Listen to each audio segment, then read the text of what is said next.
There were moments when men's cruelty could not be explained. It had to be seen.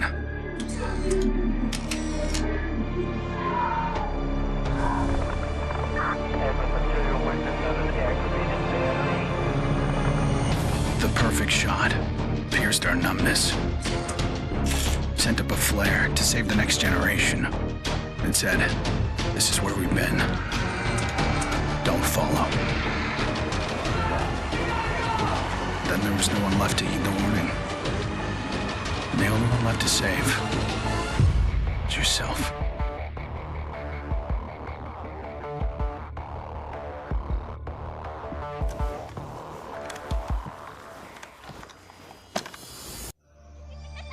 My earliest memory is war. It was a conflict so complex that it could never be resolved.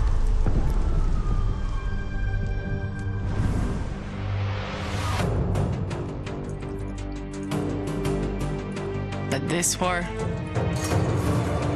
isn't complicated.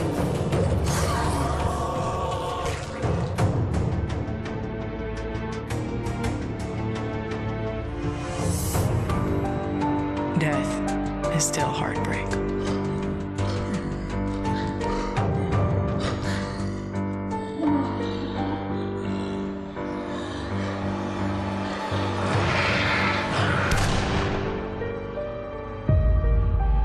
But a kill is a kill.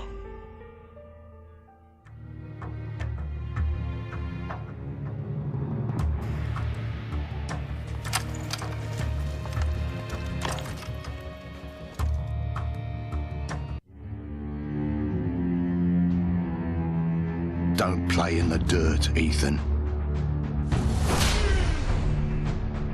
Stop fighting, Ethan. Be polite, Ethan.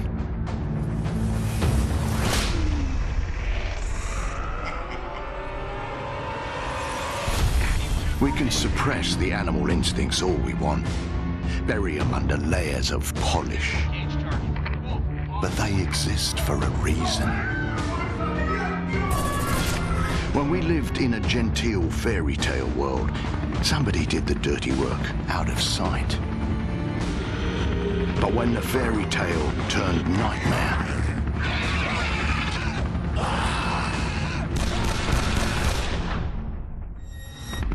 those instincts were the only thing that kept us alive.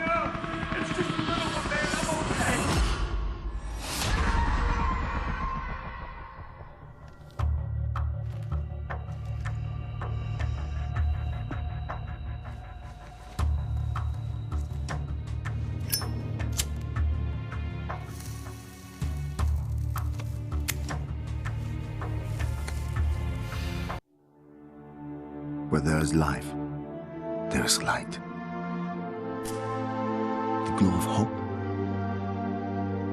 At times it burns brightly, but dwindles and fades.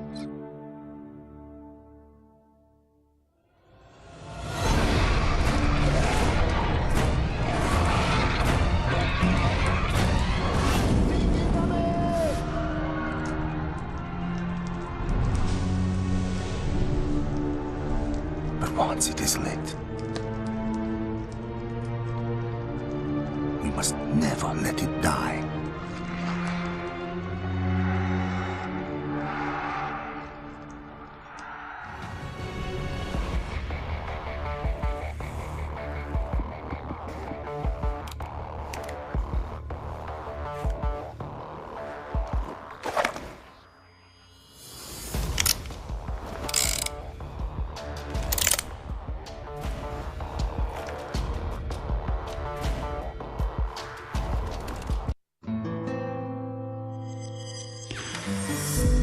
I was born into this life.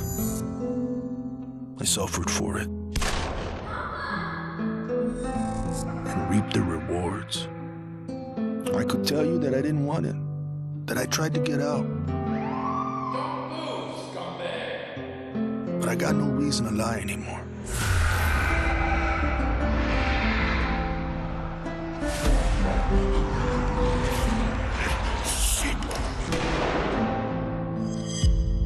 That life is the only reason I'm still here.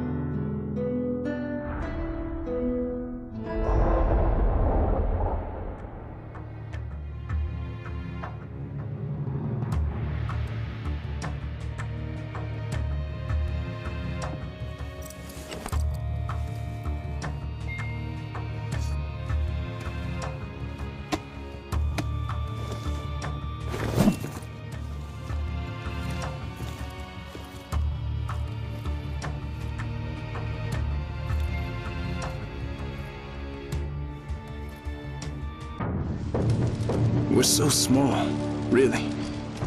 Insignificant. In the grand scheme, one life means so little. You dedicate yourself to a principle. But in the end, it's out of your control.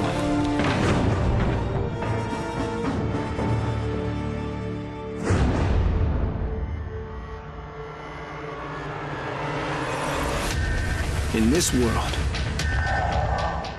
principles get you killed. You lend a hand, it gets torn off. You hesitate, you die. So you want to save someone? Save yourself.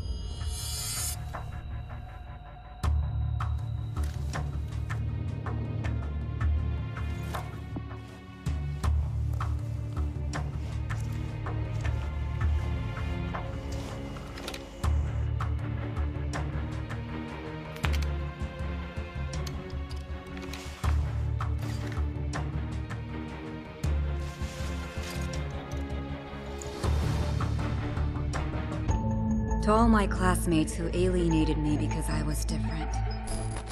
To anyone who never gave me a chance. To the people who ignored me while I hid behind zeros and ones. Thank you.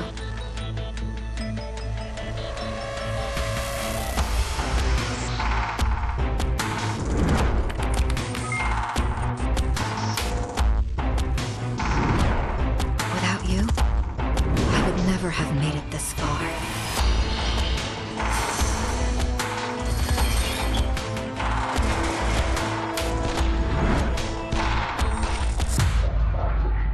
I would have been weak and dependent. I would have ended up just like you.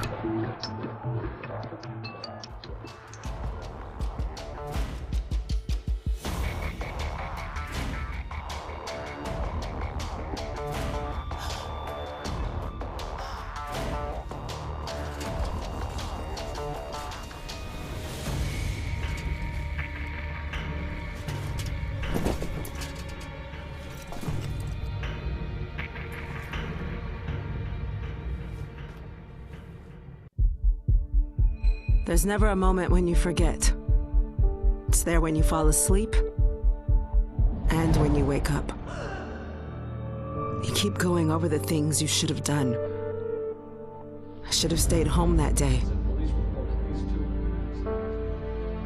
I should have held on.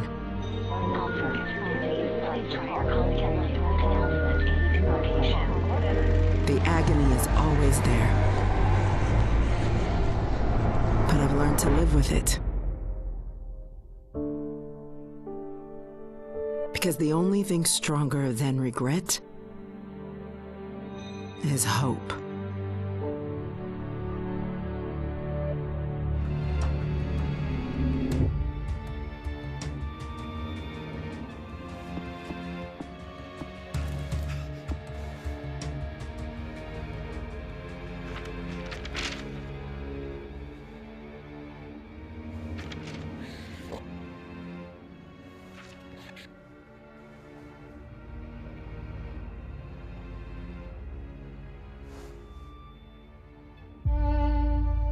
I was never afraid of Cachet the Deathless. I laughed at the fairy tale of this undead phantom. A woman of science would never fear such silliness. But what do we know?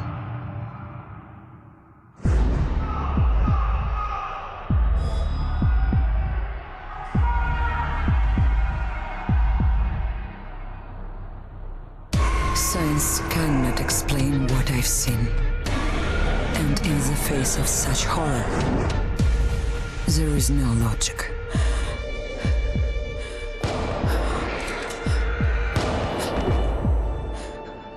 Only faith.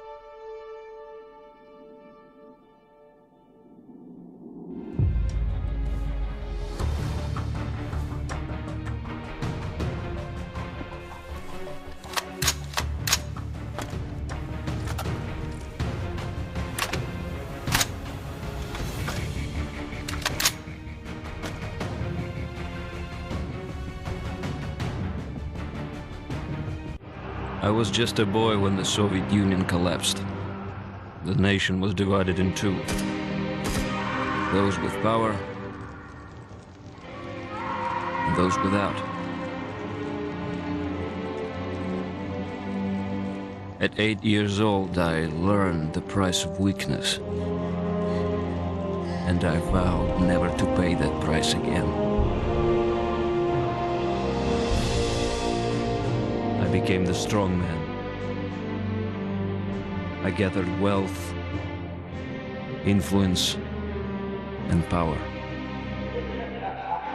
But nature is indifferent to the hierarchy of men. Once more, she burned my world to ashes, leaving only bitterness and the rage I would need to survive.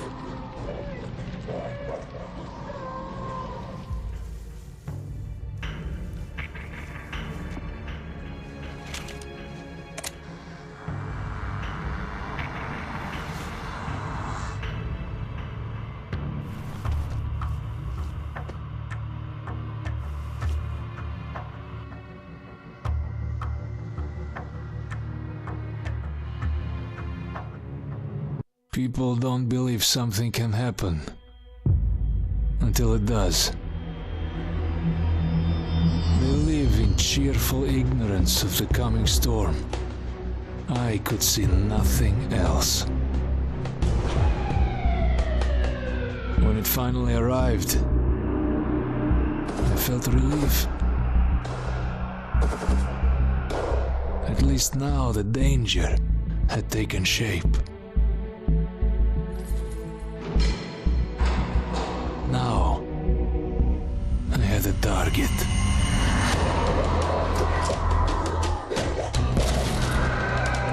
And I didn't have to fight alone.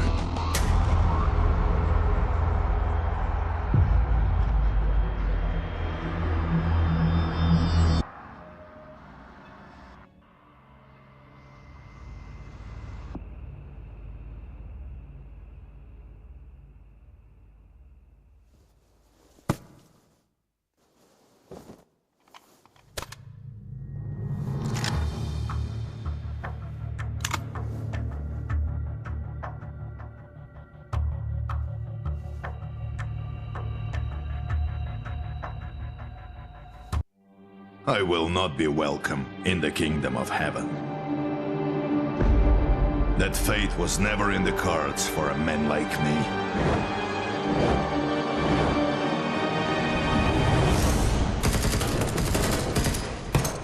The Lord had other plans.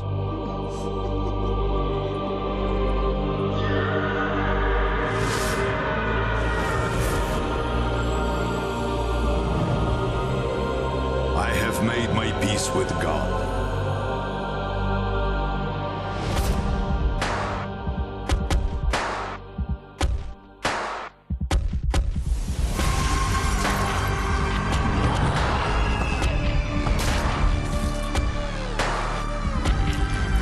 He is with me in this life, and that is enough.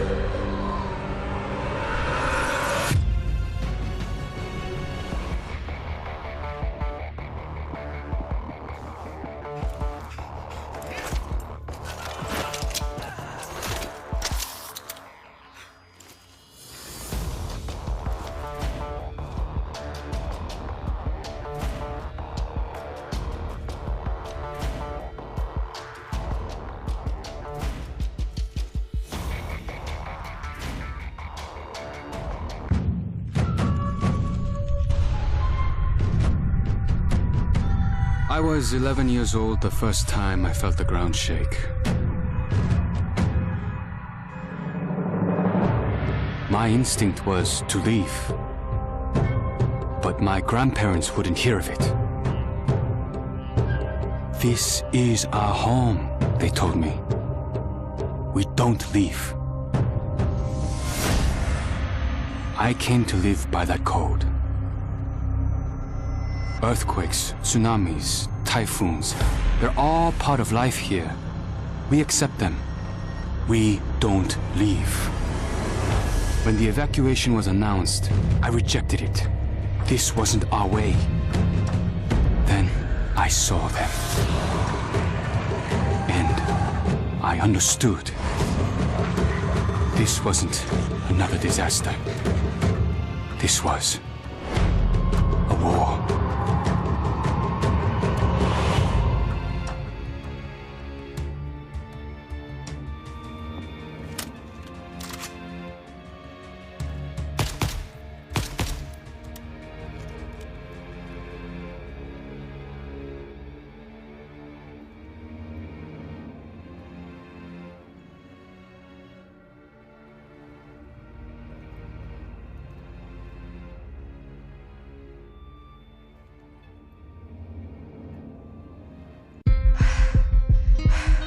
Nobody expected a 9-year-old girl from Tokyo to be fascinated by guns.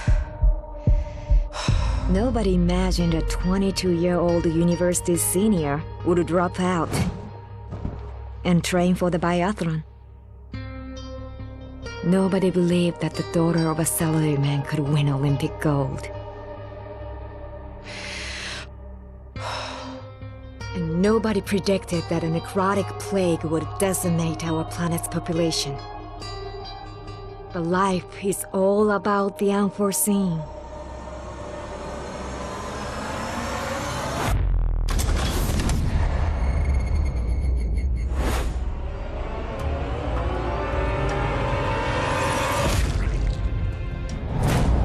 And nobody saw me coming either.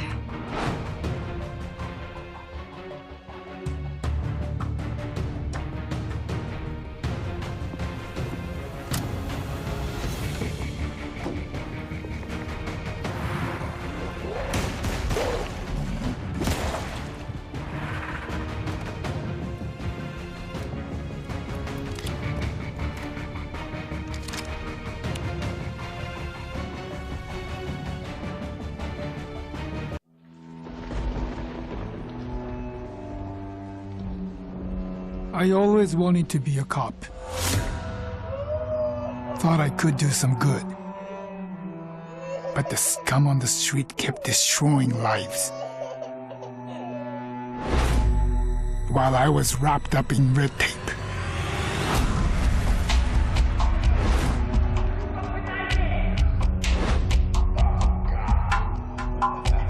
Shackled by senseless laws. The virus stripped all that away, left us to fend for ourselves. And finally, the chains were off.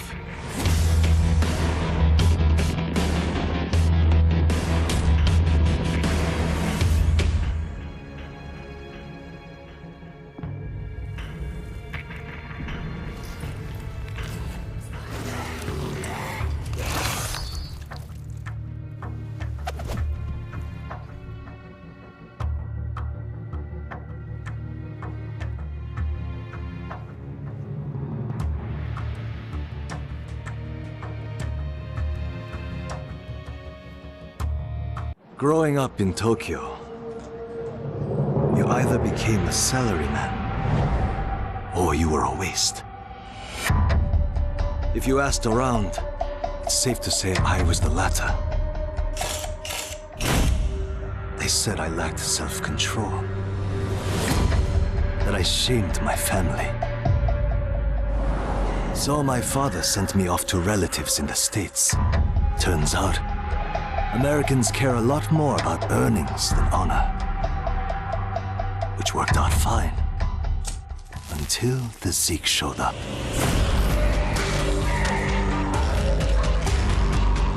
The Japanese decided to evacuate.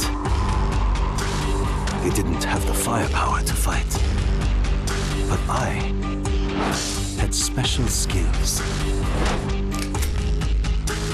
So when everyone else was leaving, I went home.